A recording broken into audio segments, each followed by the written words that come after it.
इंदौर में आज सावन सोमवार के मौके पर एक विशेष कांवड़ यात्रा निकाली गई, जिसमें देश में यूनिफॉर्म सिविल कोड लागू करने के समर्थन में इस यात्रा को निकाला गया। वहीं बृहद स्तर पर मालवा मिल से शुरू हुई इस यात्रा में भाजपा के कई बड़े नेता और MIC सदस्य भी शामिल हुए।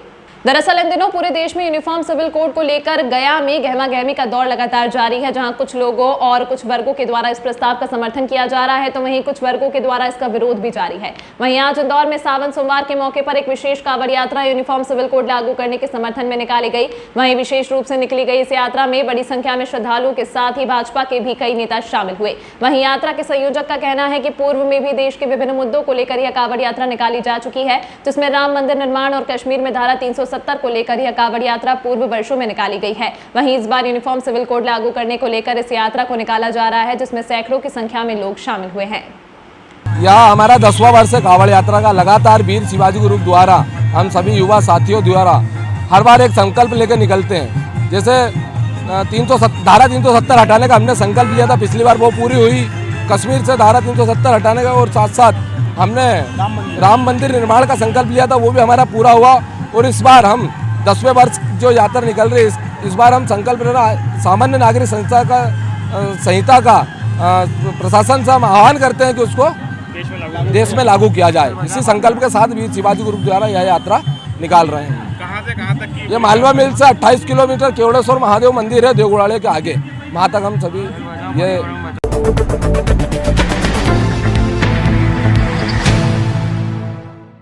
स्वच्छता में नंबर 1 शहर इंदौर में मानसून के चलते जल जमाव की स्थिति देखने को मिल रही है। जगह जगह पानी भर रहा है, सड़क हो या लोगों के घर हो, पानी जमा हो रहा है। वहीं इंदौर महापौर का कहना है कि निगम की टीम 24 घंटे लगातार ऐसे स्थानों से पानी निकालने का काम कर रही है। महापौर के अनुसार पिछले वर्ष हमने 85 स्थान चिन्हित किए थे जहां पर जल जमाव की स्थिति बनती है। उसके आधे स्थानों पर स्ट्रॉन्ग वाटर लाइन डालने के कारण जल जमाव की स्थिति नहीं बनी। वहीं पानी जितनी जल्दी इकट्ठा हो रहा है उतनी तेजी से निकल भी रहा है, लेकिन ऐसे कई स्थान हैं जहां रोड पर डिवाइडर के कारण बनने से लेवल डिस्टर्ब होने के कारण उन सभी जगह पर नगर निगम की टीम काम कर रही है। निगम की टीम 24 घंटे लगातार जहां भी ऐसे चिन्हित स्थान है वहां से लगातार पानी निकालने का काम कर रही है। लेकिन मैं आपको एक बात ये कहना चाहता हूं कि पिछली बार जो हमने 80 से 85 स्थान चिन्हित किए थे जहां पे जल जमाव था, उसमें से आधे स्थानों पर स्ट्रॉन्ग वाटर लाइन डलने के कारण जल जमाव नहीं है।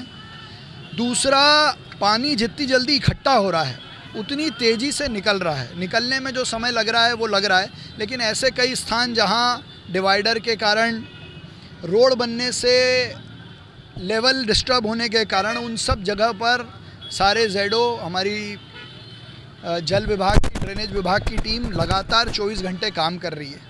हर वर्ष की तरह इस वर्ष भी निगम द्वारा जर्जर मकानों की सूची तैयार की गई है और लगातार कार्रवाई की जा रही है। इस बार अच्छी बारिश हो रही है और ऐसे में किसी जर्जर मकान के कारण कोई बड़ी दुर्घटना नहीं हो, इसके लिए नगर निगम द्वारा लगातार जर्जर मकानों पर कार्रवाई की जा रही है। हालांकि जर्जर मकानों को जमींदोज करने का काम गर्मी में ही पूरा हो जाना चाहिए, परंतु होता इसके विपरीत है। बारिश में ही जर्जर मकानों की सुध ली जाती है। जर्जर मकान तो लगातार टूट रहे हैं पिछले 20 दिनों में, और भी जो जर्जर मकान है जिससे नुकसान होने की।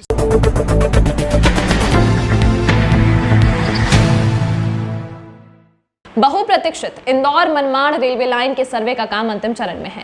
धार मानपुर इंदौर के बीच फाइनल लोकेशन के लिए सर्वे जारी है। सांसद शंकर लालवानी ने रेलवे बोर्ड के चेयरमैन अनिल लाहौटी से मुलाकात कर जल्दी सर्वे पूरा करने का अनुरोध किया, जिस पर चेयरमैन ने सेंट्रल रेलवे के GM से सर्वे पूरा कर रेलवे बोर्ड में जल्द रिपोर्ट पेश करने के निर्देश दिए।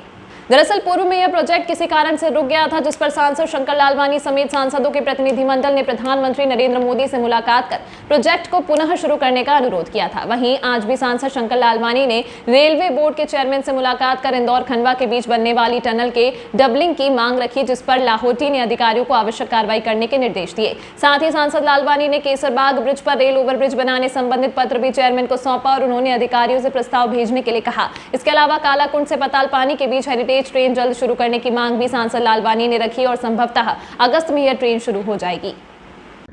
आज रेलवे बोर्ड के चेयरमैन आदरणीय लाहौटी जी से मुलाकात हुई और इंदौर के रेलवे प्रोजेक्ट के बारे में चर्चा हुई।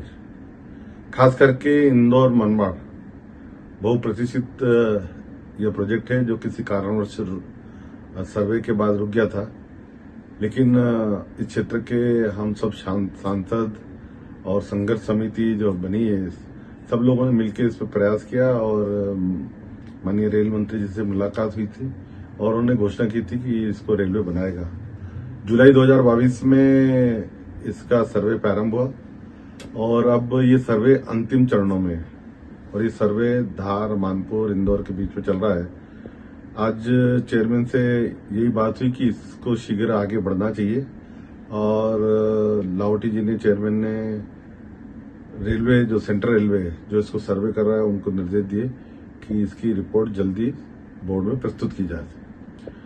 दूसरा, इंदौर खंडवा का जो काम चल रहा है उसको तेजी से लाने के लिए उनसे अनुरोध किया गया है और उन्होंने भी कहा इसमें तेजी लाई जाएगी। इसमें एक बात हमने और कही है जिस पर उन्होंने अधिकारी को निर्देश दिए हैं कि ये जो लाइन है इसको टनल जो बन रहे हैं भविष्य को ध्यान में रखते हुए डबलिंग की संभावना बन रही है, तो जो टनल है या बाकी लैंड एक्विजिशन की कार्रवाई है वो डबलिंग के मान से होना चाहिए। उन्होंने आश्वासन दिया कि हम अधिकारियों को निर्देश देंगे आवश्यक कार्रवाई करने। तो तीसरा, हमने ये मांग की कि इंदौर दाहोद का काम चल रहा है लेकिन समय सीमा में पूरा हो, उसको लेके अधिकारियों को निर्देश देने के लिए उन्होंने कहा है कि मैं आज समीक्षा करूंगा और आवश्यक हुआ तो अधिकारियों को निर्देश भी दिए जाएंगे जो जो आवश्यक है। चौथा, हमने एक मांग करी, इंदौर में केसरबाग रोड पर जो रेलवे क्रॉसिंग है उसमें ब्रिज बनना प्रस्तावित है। मैं ये बताना चाहूंगा कि इंदौर के सभी रेलवे क्रॉसिंग पर रेलवे ओवरब्रिज स्वीकृत हो चुके हैं। एक ही हमारा शहर में रेलवे क्रॉसिंग बचा है और वह है हमारा केसरबाग। उसके लिए भी उन्होंने अधिकारी को निर्देश दिया कि इसका प्रस्ताव बना के भेजे ताकि आने वाले दिनों में जो ये समस्या आ रही है उसको निदान पा सके।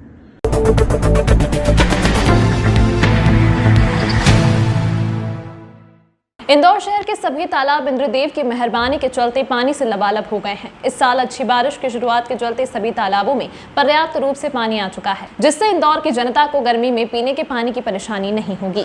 जलकर विभाग के प्रभारी एवं पार्षद अभिषेक बबलू शर्मा ने जानकारी देते हुए बताया कि महापौर पुष्यमित्र भार्गव के आदेश पर बारिश के पूर्व तालाबों की सारी चैनल को साफ सफाई की गई है, जिसके चलते ग्रामीण क्षेत्र में जो बारिश हुई उसका सारा पानी चैनलों के माध्यम से विभिन्न तालाबों में आया, जिसके चलते इंदौर शहर में कम बारिश के बाद भी तालाब पानी से भर चुके हैं, जिसके चलते इंदौर की जनता को गर्मी में किसी भी प्रकार की पानी पीने की समस्या का सामना नहीं करना पड़ेगा। साथ ही इंदौर का सबसे बड़ा तालाब यशवंत सागर तालाब पानी से फुल होने के कारण कुछ गेट खोले गए थे और ग्रामीण क्षेत्र के लोगों को हिदायत भी दी गई थी, जिससे किसी प्रकार का जान माल का नुकसान नहीं हो सका। तालाबों को पानी से भर जाने से इंदौर की जनता उत्साहित है। देखिए, बारिश शुरू होने के पहले ही हमारे यशस्वी महापौर पुष्यमित्र भार्गव जी ने एक मीटिंग ली थी और उसके अंदर निर्देश दिए थे कि जितने भी तालाब हैं उन तालाबों का जो कैचमेंट एरिया है, जो उसकी चैनल है जहाँ से तालाबों में पानी आता है, उनकी साफ़ सफाई हम करें। तो उसी समय हमने एक अभियान चलाकर सभी चैनलों को साफ़ करा था और उसका ही परिणाम है कि अभी जुलाई का महीना ही चल रहा है और इंदौर शहर के सभी तालाब पानी से लबालब हैं। अपनी क्षमता के लगभग वो जितनी क्षमता है उसके आसपास वो सभी तालाब भर चुके हैं। तो काफ़ी अच्छा स्थिति में सभी तालाब हैं। इंदौर में बारिश काफ़ी अच्छी हुई है और जो हमारे महू जैसे यशवंत सागर है, तो अगर महू तरफ बारिश होती है तो यशवंत सागर उस बारिश से ज़्यादा भरा है। हाँ, तो उन जो चैनलें थी उन चैनलों को हमने क्लीन करने का काम करा और वो सब करा, तो उसका परिणाम है कि ये सभी अच्छे हैं। गेट भी खुले गए क्या? जी बिल्कुल, वो पूरा भर गया था तालाब, लगभग 18.5 के आसपास उसका लेवल था और इसलिए उसको खोलना पड़ा। नीचे के गाँव में हमने सूचना दी कि हम एक गेट खोल रहे हैं, फिर उसको खोला, फिर कल शाम को उसको वापस बंद भी कर दिया था और सभी तालाब काफ़ी अच्छी स्थिति में हैं। मतलब इस बार पानी मिलेगा?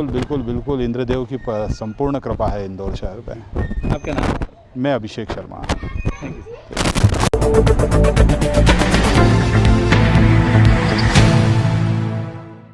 इंदौर के केसरबाग रेलवे ओवरब्रिज बनाने की मांग को लेकर वार्ड क्रमांक 72 के पार्षद योगेश गेंदर के द्वारा रेलवे बोर्ड के चेयरमैन अनिल लाहोटी को ज्ञापन दिया गया।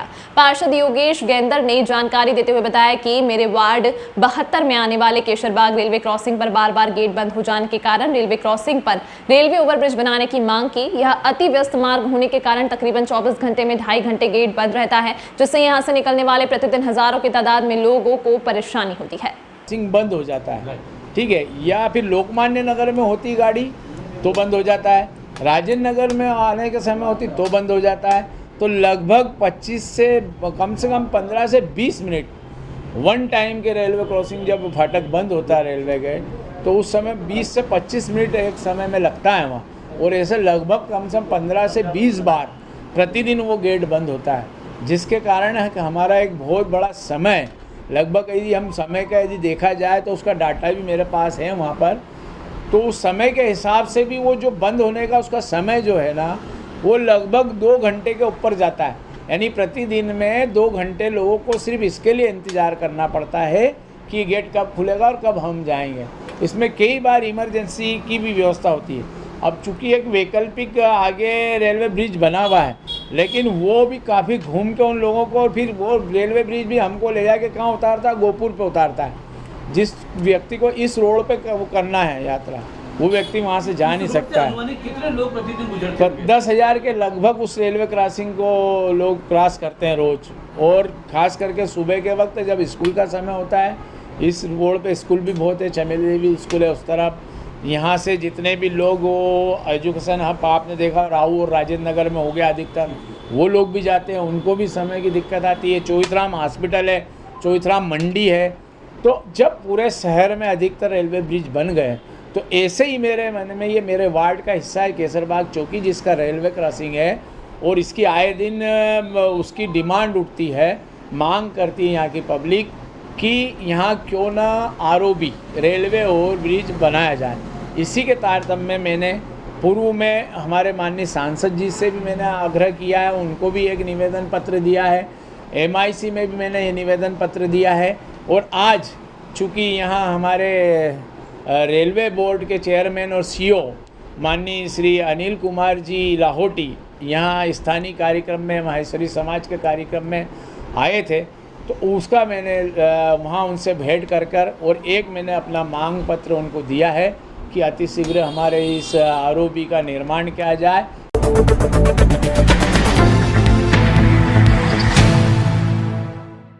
इंदौर के छतरीबाग स्थित BD तोशनीवाल महेश्वरी स्कूल में पूर्व चीफ जस्टिस SC लाहौटी की स्मृति में एक ऑडिटोरियम का निर्माण उनके परिवार के द्वारा किया गया है। इस अवसर पर पूर्व लोकसभा अध्यक्ष सुमित्रा महाजन की अध्यक्षता में कार्यक्रम संपन्न हुआ। BD तोशनीवाल महेश्वरी बाल मंदिर की अध्यक्ष पंकजा सोनी ने जानकारी देते हुए बताया कि जस्टिस लाहौटी की स्मृति में यह ऑडिटोरियम बनाया गया है, जो बच्चों के कल्चरल एक्टिविटी में काम आएगा। साथ ही एक लाइब्रेरी का भी निर्माण किया गया है, जिसमें जस्टिस लाहौटी के परिवार के द्वारा आर्थिक मदद की गई है। मैं पंकज सोनी, अध्यक्ष श्री BD तोशनीवाल माहेश्वरी बाल मंदिर। चीफ जस्टिस लाहौटी साहब की स्मृति में ये कार्यक्रम रखा गया था। ये ऑडिटोरियम के लिए उन्होंने ही मुक्त हस्त से दान दिया था, और अब जबकि वो नहीं हैं तो उनकी स्मृति में इस ऑडिटोरियम का नामकरण किया गया है।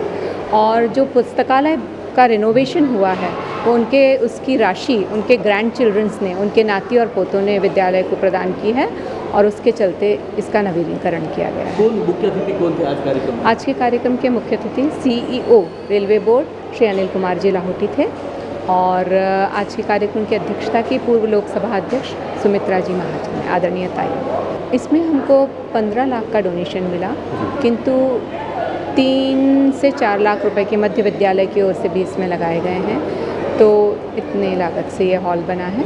ये हॉल किस लिए बनाया, क्या उद्देश्य? ये हॉल ऑडिटोरियम है, बच्चों के छोटे मोटे कार्यक्रम इसमें किए जा सकते हैं, और शिक्षा से संबंधित विभिन्न वीडियोस और प्रोजेक्टर से फिल्म्स भी बच्चों को दिखाई जा सकती है। इसी तरह की तमाम महत्वपूर्ण खबरों को देखने के लिए बने रहिए तक्षशित न्यूज़ के साथ।